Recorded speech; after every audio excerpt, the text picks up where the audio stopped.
Hey, what's up, metal and heavy music fans? It's Flight of Icarus again with MetalTrenches.com, and today we're going to rank the discography of legendary metalcore band As I Lay Dying.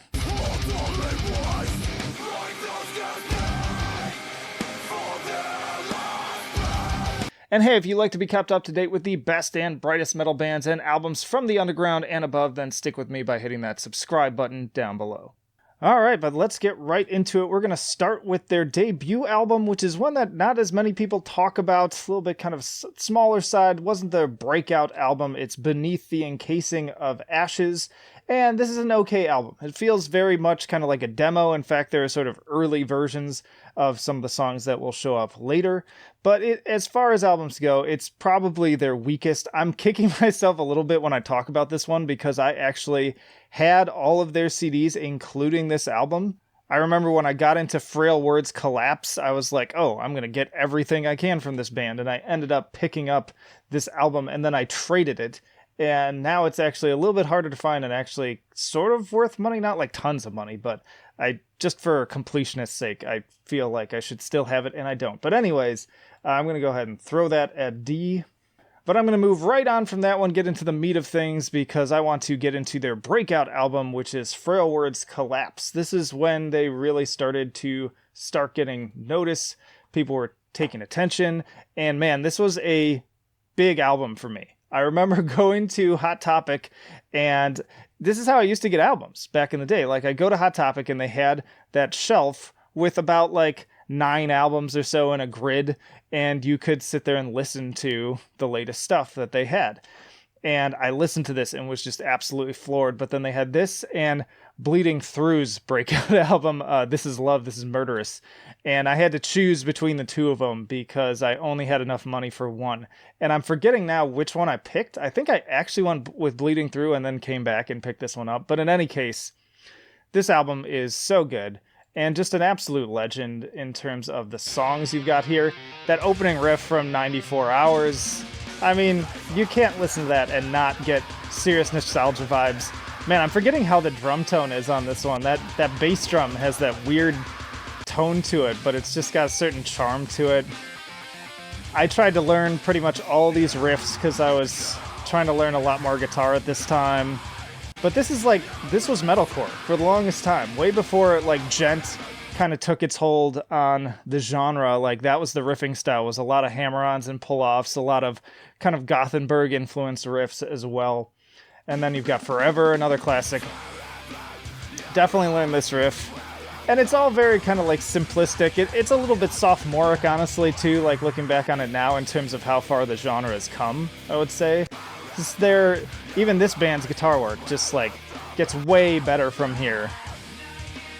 But there's just a certain charm to I give my heart away. Come on, you have to sing along. I was all about this and Poison the Well, and it's got a special place in my heart. Distance is Darkness. Love that riff. Great, just that drum sound is so intense. 1,000 Steps is another personal favorite too. Kind of one of those insect-like riffs. But anyways, all that to say, I absolutely adore this album. And for the longest time, I would put it pretty far up there. I can't put it at S tier though, just because, again, I feel like if it wasn't for the nostalgia factor and sort of its status, I would probably rank this a little bit lower.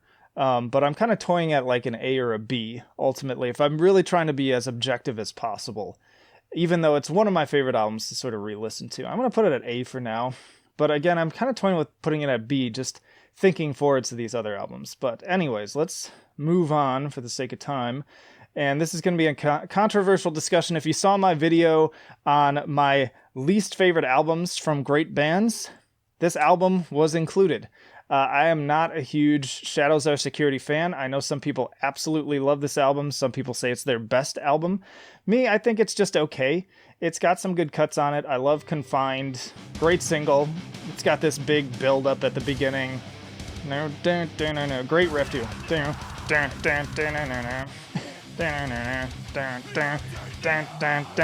Love it. Love it. Great song. Fantastic. One of my favorite songs from them, probably of all time. And then we've got the vocal hook. There it is. That this is meaningless. Like, come on.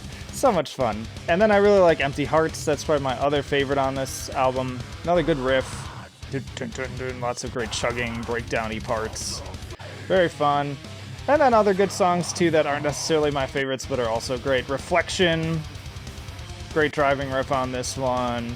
And Through Struggle. It's a little bit of its classic in its own right. Great head-bobbing track.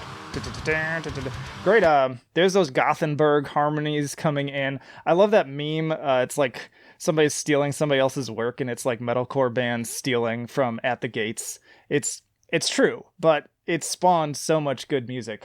Outside of those songs, though, there's not a whole lot for me here. There's a lot of kind of like middling tracks that I'm just not as into, and you know, everybody has their own opinions on these songs. It's all subjective ultimately, but for me, this is one of my least favorite As They Lay Dying albums, and it's by no means a bad album, but I put it at C. It's definitely better than Beneath the Encasing of Ashes, but still nothing to particularly write home about.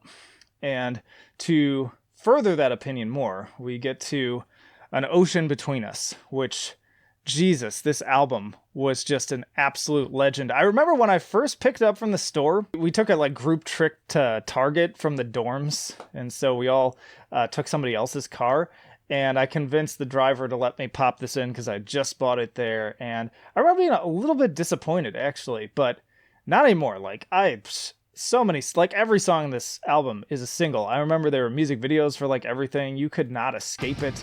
You've got that classic opening riff of Nothing Left.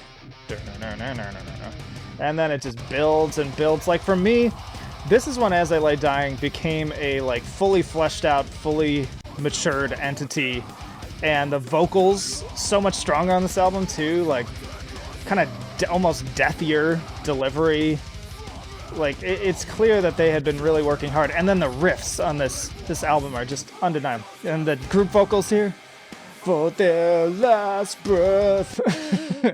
So great, man. This is one of my favorite, like, despite all the controversy, like, this is why I continue to talk about this band, because regardless of what you think of the people in the band, you can't take those moments away from me. Like, I had so many amazing just memories of listening to this album with friends and just having a fantastic time. And no amount of controversy can take that away, in my opinion. And that's all I'm going to say on that topic for this tier list. But title track, listen to that riff. And then the drums come in. These guys are they wrote some of the best riffs of the 2000s.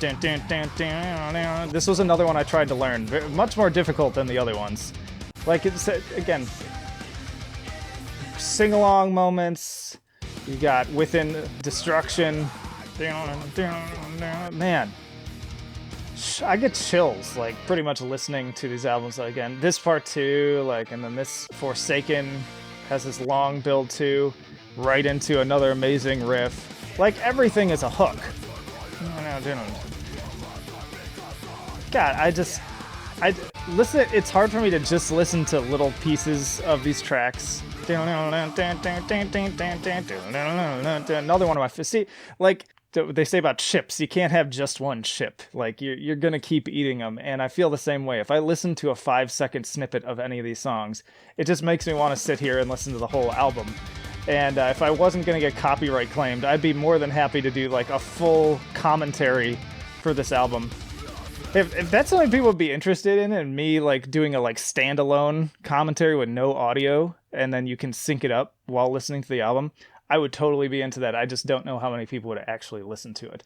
But again, I'm going on and on and on here, and I don't want this video to be too long, so I'm going to force myself to go back here.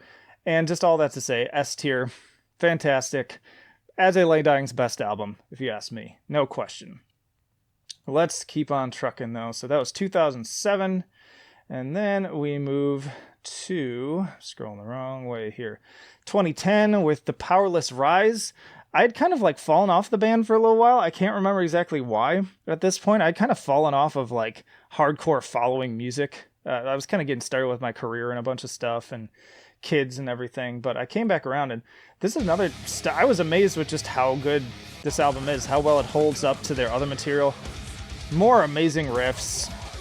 Honestly, it's almost as good as No Ocean Between Us. Like, a lot of their albums after this, kind of, that was the blueprint, and then they all end up doing that style after this. Parallels. Like, so many hooks. This band is just a hook machine. That's the best thing about As They Lay Dying. Sing-along hooks, play-along hooks. Oh my gosh, I love that riff. That's one of their better, like, slower riffs. You got Condemned. A little squealy riff there. A little bit of Lamb of God in that one. Getting that flavor. Man, it's hard. It's honestly hard at this point. Like, there's a lot, and this is why, like, when it comes down to it, I feel like just this album's better played than Frail Words Collapse, and so I kind of want to do that, even though I sort of hate it because this is such a legendary album too, so it almost deserves a little bit more status. But if I'm really being honest about the order in which I listen to these and how much of the whole album I enjoy, I kind of want to put that at A and this at B, because there's just more hits on here. Now, this has another one where, like, there's a couple songs on here that are still great, but they're just, like, not as good. They're a little bit more on the generic side, but I don't know, still really good stuff. Let's keep going though. Let's talk about Awakened, which another one, like, just hits after hits after hits. Come on, like, I know some people don't like this album as much, and it's like the later they get into the career, the more people start to say, like, oh, it's not as good as it used to be. But I don't know, listen to those guitars. More great gang vocals. So it's fast. This is like a thrashy album too. No lungs. Oh, this is one of my favorite riffs of all time. And they kick in the rhythm guitar and the drums. No Lungs to Breathe. Top 10 As They Lay Dying songs. Prove me I'm wrong. The bass riff on Defender too. Oh god. The solos. My Own Home. It's just sort of okay. They got a little poppy here, but I mean, even I don't know. I'm listening to it now and I'm like, what am I talking about? Like, it's all really good. I hate to turn into a fanboy, but it's just, I want everything. It's like everything. I want everything to be an A at this point. And then again, just for the sake of time, let's move on to their comeback album now, their most recent, Shaped by Fire. I kept my expectations pretty low on this album, but as you can see, like, another stellar album. More great riff. Like, it's like they never left. Like, that's how this album felt to me. It's like they never left. It doesn't hit the same way because I'm older now, but more passionate vocals, more great hooks, more great sing-along moments. I mean, it's all retreading. Like, they're not doing anything, but listen to that. It's so good. And I loved when this song came out and I watched the video. So good. The vocals are outstanding on this album too. Honestly, some of the singing on here, I'd argue, is some of the best singing that they may have done. Very just poignant vocals, very catchy. I don't know. I don't know what to do, y'all. Like, I hate it when people do tier lists where, like, oh, everything is S tier and that's it. They have 2 tiers, S tier and A tier. I don't know, like, I feel like because it's newer, I should put it at B. And is it even right to put it on the same level as such a legend as Frail Words Collapse? But I kind of want to put it at A because ultimately, like, I enjoy listening to it just as much and it's just as catchy. So to be lame, I mean, this is kind of what I'm looking at. If I'm really judging this in terms of, like, how much just I enjoy the album, how much I would rate the album based on my scales that I do my album reviews on, and how much I re-listen to them, I think it does kind of look like this. So yeah, I'm stuck and I don't want to agonize over this too much. So help me out in the comments. Like, what do you all think? How can I sort of differentiate the finer points between some of these higher level albums to have a little bit more of an even distribution? Or is this fine? Like, do you feel the same way? But that'll do it for now. Flight of Icarus signing off. I will see you in the trenches.